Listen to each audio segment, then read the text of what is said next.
Suggestions academy के इस platform पर आपका स्वागत है। आज हम आपके साथ डिस्कस करेंगे साइक्लोन्स के बारे में। साइक्लोन नेमिंग ऑफ साइक्लोन्स के बारे में हमारा ज़्यादातर फोकस होगा। और आजकल के टाइम में जो बिपरजॉय साइक्लोन अपने अरबियन सी में आया हुआ गुजरात और महाराष्ट्र की तरफ, उसके बारे में भी बात करेंगे। पहले तो हम इसके कंटेंट देखिए। हम साइक्लोन के बारे में बात करेंगे, फिर जो ऑर्गेनाइजेशन एक बनी हुई है एस्केप, जो नेम देती है ओशंस को, ग्रुप ऑफ कंट्रीज़ का है जो साइक्लोन्स को नेम देती है, उसके बारे में बात करेंगे। फिर कौन कौन सी कंट्री एस्केप में इन्वॉल्व हैं, फिर नेमिंग के लिए कन्वेंशंस क्या हैं, और अमेरिका जो नेम देता है साइक्लोन्स को अपने वहाँ पे, तो वो किस तरह से, क्या कंडीशंस उनकी होती हैं, वो किस तरह नाम देता है। फिर प्रीवियस जो साइक्लोन्स आए इससे पहले, जैसे बिपर जो है आज के टाइम में चल रहा है, इससे पहले जो साइक्लोन्स आए उनके नाम के बारे में बात करेंगे। तो इम्पैक्ट्स के बारे में, साइक्लोन का जो इम्पैक्ट पड़ता है कोस्टल लाइन पे जो लोग रह रहे हैं उन पे इम्पैक्ट पड़ता है, उसके बारे में बात करेंगे। और बिपरजॉय को डील करने के लिए जो हमारी गवर्नमेंट ने, जो गोवा गवर्नमेंट, गुजरात गवर्नमेंट और इंडियन गवर्नमेंट ने जो प्रेपरेशंस की हैं, उसके बारे में हम डिस्कस करेंगे इस वीडियो में। तो सबसे पहले तो हमें ये देखना है कि साइक्लोन क्या होते हैं। साइक्लोन एक तरह की एक वेदर कंडीशन होती है जो हाई स्पीड की विंड के साथ आती है, और वो हाई स्पीड विंड्स खास करके जो जहाँ पे लो प्रेशर एरिया होता है वहाँ पे रोटेट करती हैं। मतलब यहाँ पे लो प्रेशर, जिस भी समुद्र में जहाँ पे लो प्रेशर एरिया होता है वहाँ पे जो हाई स्पीड विंड्स होती हैं वहाँ पे रोटेट करती रहती हैं। और ये मोस्टली जो डेवलप करती हैं जहाँ पे आती हैं वो ट्रॉपिकल सीज के ऊपर ही आती है, समुद्री एरिया के ऊपर आती हैं। और इसकी विंड स्पीड होती है जो 150 किलोमीटर पर आवर से लेकर 250 किलोमीटर पर आवर होती है। और इसमें बहुत स्ट्रॉन्ग विंड्स होती हैं, हवाएं बहुत तेज होती हैं, और रेन भी बहुत ज़्यादा हो सकती है, होती है मोस्टली केसेस में होती है रेन बहुत ज़्यादा इन केसेस में। तो क्या है, जो नर्दर्न हेमिस्फीयर होता है हमारे मतलब पृथ्वी का जो नर्दर्न हेमिस्फीयर है, वहाँ पे तो ये एंटी क्लॉकवाइज रोटेट करती हैं, और जो सदर्न हेमिस्फीयर है वहाँ पे क्लॉकवाइज रोटेट करती हैं। और जो साइक्लोन फॉर्मेशन की जो प्रोसेस होती है उसको हम साइक्लोजेनेसिस बोलते हैं। अब जो साइक्लोन का जो वर्ड लिया हुआ है, ये ग्रीक वर्ड है एक, ये साइक्लोस एक ग्रीक वर्ड है, उससे लिया गया है ग्रीक वर्ड। और उस साइक्लोस का मीनिंग है कॉइल्स ऑफ ए स्नेक। मतलब स्नेक की जो कुंडली होती है, स्नेक जैसे कुंडली मार के बैठ जाता है, उसको कहा जाता है कॉइल्स ऑफ ए स्नेक। जो साइक्लोस वर्ड का मीनिंग है कॉइल्स ऑफ ए स्नेक। और ये जो साइक्लोन वर्ड था ये किसके द्वारा दिया गया? हेनरी पेडिंगटन द्वारा दिया गया था। और उसने कब दिया था कॉइल्स ऑफ स्नेक या साइक्लोन नाम क्यों दिया था? उसने कहा था कि जो बे ऑफ बंगाल में जब बे ऑफ बंगाल में या अरेबियन सी में जो भी साइक्लोन होते हैं वो एक कुंडली मारे हुए सांप की तरह दिखते हैं। तो उसने इस वजह से उसने हेनरी पेडिंगटन ने इसको साइक्लोन्स का नाम दिया था। और साइक्लोन्स को डिफरेंट कंट्रीज में डिफरेंट नेम से जाना जाता है। जैसे ऑस्ट्रेलिया में इसे विली विली के नाम से जाना जाता है। हिंदी में साइक्लोन को चक्रवात कहते हैं, ये बात भी आप ध्यान रखना। और अमेरिका में इसको हरिकेन के नाम से जाना जाता है। चाइना में इसको टाइफून कहा जाता है। और गिनी लैंड्स में, जहाँ वेस्ट अफ्रीका और सदर्न यूएसए में इसको टॉर्नेडोज के नाम से जाना जाता है। और इंडियन ओशन में इसको ट्रॉपिकल साइक्लोन्स के नाम से जाना जाता है साइक्लोन्स को। अब एस्केप क्या है? एस्केप एक ऑर्गेनाइजेशन है, economic and social commission for Asia and the Pacific, जो एक यूएन की ऑर्गेनाइजेशन है। और इसका काम क्या है? ट्रॉपिकल साइक्लोन्स को नाम देना। और ये 1972 से काम कर रही है। 1950 से पहले साइक्लोन्स को जो नेम दिए जाते थे वो सेंचुरी के अकॉर्डिंग दिए जाते थे। जैसे 1946 में कोई साइक्लोन आ गया तो उसको 1946 ए कह देते थे। अगर 1946 में एक अगला आ गया उसको 1946 बी कह देते थे। अगर 1947 में एक आ गया उसको 1946 ए कह देते थे। अगर 1947 में एक अगला आ गया उसको 1946 बी कह देते थे। और 1950 के बाद जो नेम दिए गए हैं साइक्लोन्स को, चक्रवात को नेम्स जो दिए गए हैं उनको फीमेल के नाम पे भी दिया गया। जैसे यूएसए में कैटरीना के नाम पे रख लेते थे, या केट के नाम पे साइक्लोन का नाम रख लेते थे। 1979 के बाद मेल के नाम पे भी रखे गए हैं। मेल के नाम पे भी इनको साइक्लोन का नाम रखा गया है। और ये जो पैनल है, एस्केप का पैनल है, economic and social commission for Asia and the Pacific, इसका काम है साइक्लोन के बारे में जानकारी देना और उनको नाम प्रोवाइड करना। और इस जो पैनल में है 13 कंट्रीज हैं जो डिफरेंट साइक्लोन्स के, खास करके जो एस्केप है जो अरबियन सी और बे ऑफ बंगाल में, आपको पता है गुजरात की साइड अरेबियन सी है और वेस्ट बंगाल की साइड बे ऑफ बंगाल है। इनमें जो साइक्लोन आते हैं उनके लिए नाम सजेस्ट करता है जी, बाकी किसी कहीं और कहीं साइक्लोन आ रहे हैं वहाँ उनके लिए नाम डिसाइड नहीं करता है, ठीक है। तो इसमें जो एस्केप में जो 13 मेंबर का एक पैनल बना हुआ है, वो 13 मेंबर कंट्रीज हैं, वो 1 बाय 1 अल्फाबेटिकल ऑर्डर में नाम सजेस्ट करती हैं जो साइक्लोन्स जनरेट होते हैं अरेबियन सी और बे ऑफ बंगाल में।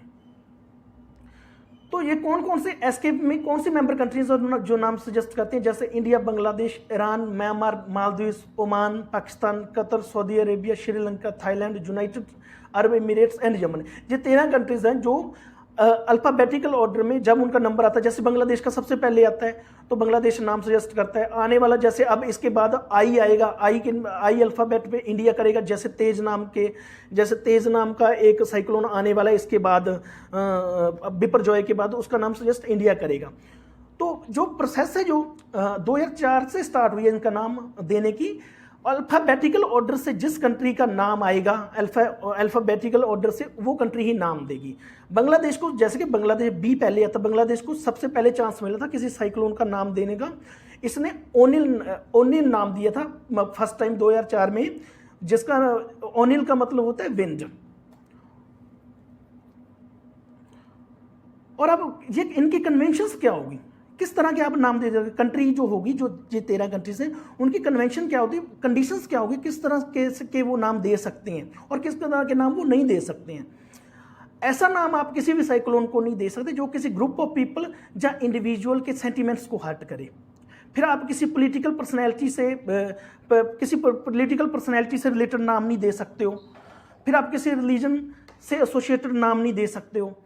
फिर ऐसा नाम नहीं दे सकते जो बहुत र्यूड हो और क्रूल हो नेचर में, और जो मतलब बहुत ज़्यादा र्यूड हो और क्रूल हो नेचर में, ऐसा नाम नहीं आप दे सकते हो।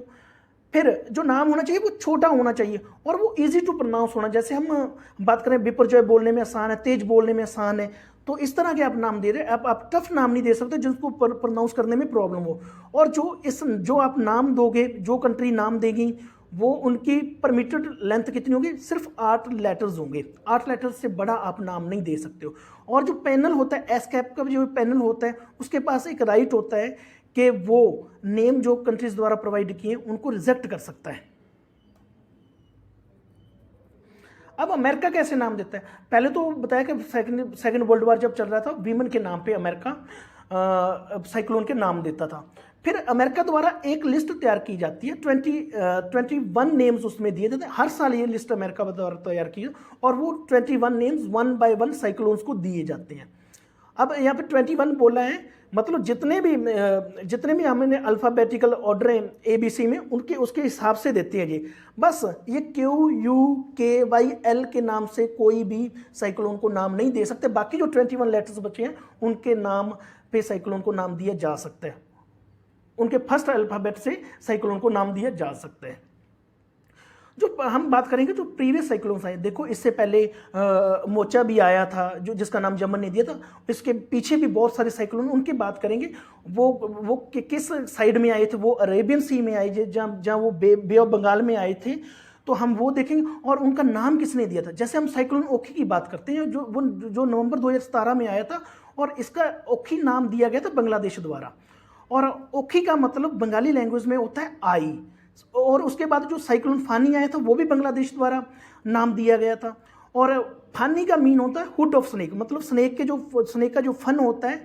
फानी का मतलब बंगला लैंग्वेज में फानी का मतलब वो फन से ही है, स्नेक के फन से ही उसका मतलब निकलता है। और जून 13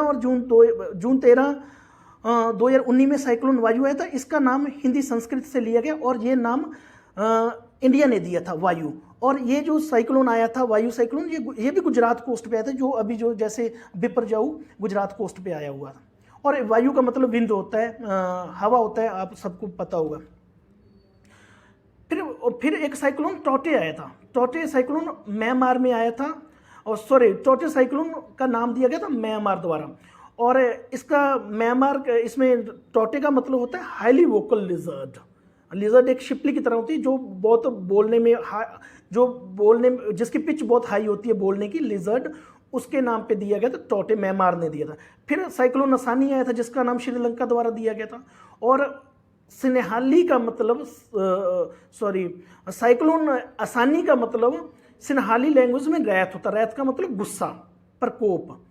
और फिर साइक्लोन मोचा आया था, अभी बिपरजॉय से पहले मई में साइक्लोन मोचा आया था, इसका नाम दिया गया था जे बांग्लादेश और म्यांमार के कोस्टल एरिया में आया था, बांग्ला म्यांमार, और इसका नाम यमन कंट्री ने दिया था। फिर एक अब जो आने वाला नेक्स्ट साइक्लोन है वो नॉर्थ इंडियन ओशन में आएगा, नॉर्थ इंडियन ओशन में जो आएगा उसका नाम इंडिया ने दिया गया, और उस साइक्लोन का नाम होगा तेज। अब बिपरजॉय, या इसको हम बाइपरजॉय भी बोल देते हैं, बिपरजॉय ये क्या है? ये पाकिस्तान की तरफ से ये अरेबियन सी में गुजरात की तरफ ये साइक्लोन आ रहा है, और इसका नाम दिया, ये भी नाम दिया गया बांग्लादेश द्वारा, बांग्लादेश के द्वारा दिया गया। और बांग्ला लैंग्वेज में इसका मतलब होता है डिजास्टर। डिजास्टर मीन्स हम अगर हिंदी में कहें तो तबाही। इसका नाम दिया गया बांग्लादेश द्वारा दिया गया, और गुजरात कोस्टल एरिया पे आ रहा, और ये अपने इसको भी अफेक्ट कर सकता है, महाराष्ट्र को भी अफेक्ट कर सकता है। और ये सौराष्ट्र और कच्छ की तरफ नॉर्थवर्ड को जा रहा है, कच्छ एरिया जो गुजरात में उसकी तरफ मूव कर रहा है, और लगभग ये 130 किलोमीटर प्रति आवर की स्पीड से जा रहा है। और ये स्पीड सेम नहीं रहती है, ये स्पीड वेरिएबल है, कहीं पे 15 किलोमीटर पर आवर भी दिखा रहे हैं, 30 किलोमीटर पर आवर भी, 130 किलोमीटर पर आवर भी दिखा रहे हैं, तो ये वेरिएबल स्पीड। और ये आज रात 8 बजे लगभग, अभी जिस टाइम हम ये वीडियो रिकॉर्ड कर रहे हैं, ये कच्छ पोर्ट जो जैखू पोर्ट है कच्छ की बांध पर पहुंच जाएगा, और ये महाराष्ट्र को भी अफेक्ट करेगा। इसके इम्पैक्ट्स क्या होंगे? इसकी विंड इतनी तेज होगी, रेन इतनी डेवस्टेटिंग होगी कि ये जो हाउसेस बने हुए हैं कोस्टल एरिया पे गुजरात और महाराष्ट्र की तरफ, वो हाउसेस बने हुए हैं, जो रोड बने हुए हैं, इलेक्ट्रिसिटी पोल्स या कम्युनिकेशन पोल्स हैं, उनको ये डिस्ट्रॉय कर सकता है, ख़त्म कर सकता है। और जो IMD के डायरेक्टर जनरल हैं मृत्युंजय मोहपात्रा ने कहा है कि इसका जो इसकी जो डैमेजिंग पोटेंशियल है वो बहुत ज़्यादा हो सकती है, वो बहुत ज़्यादा एक्सटेंसिव हो सकती है, और इसके साथ रेन तो बहुत ज़्यादा आएगी। और जो साइक्लोनिक है, इस साइक्लोन से जो सी लेवल है समुद्र का वो भी बढ़ सकता है, और वो रेजिडेंट वालों के लिए और रेजिडेंट्स के लिए और अथॉरिटी के लिए वो खतरनाक हो सकता है। प्रेपरेशंस क्या की? देखो, नेशनल डिजास्टर रिलीफ फोर्स ने और स्टेट डिजास्टर रिलीफ फोर्सेस ने वहाँ पे क्या प्रेपरेशन की हुई है गुजरात के कोस्टल एरिया में। पहले तो हम देखें कि 23+ टीम्स लगाई गई हैं NDRF और SDRF द्वारा, वहाँ पे डिप्लॉय की गई लोगों को सुरक्षा प्रदान करने के लिए। और फिर रेस्क्यू टीम्स जो कोस्ट गार्ड की हैं, आर्मी की, नेवी की हैं, वो भी अलर्ट पर रखी गई हैं, वो भी अगर कोई मेजर प्रॉब्लम आती है वो हेल्प करने में आगे आएंगे।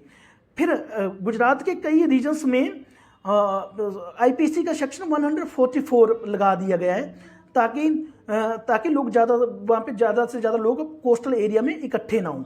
रेलवे सर्विसेज को कैंसिल कर दिया गया है वहाँ पे, और 21,000 पीपल को शिफ्ट कर दिया गया कोस्टल एरिया से सेफर प्लेसेस में शिफ्ट कर दिया गया। शेल्टर होम्स बनाए गए हैं, और फूड फैसिलिटीज़ वहाँ पे प्रोवाइड की जा रही हैं, और एडमिनिस्ट्रेशन पूरी तरह से प्रिपेयर्ड है कि कोई भी हेल्थ इमरजेंसी हो या मेडिकल इमरजेंसी का कोई भी फॉल आउट हो, उसका कोई भी रिजल्ट हो, उसको टैकल करने के लिए एडमिनिस्ट्रेशन पूरी तरह से प्रिपेयर है।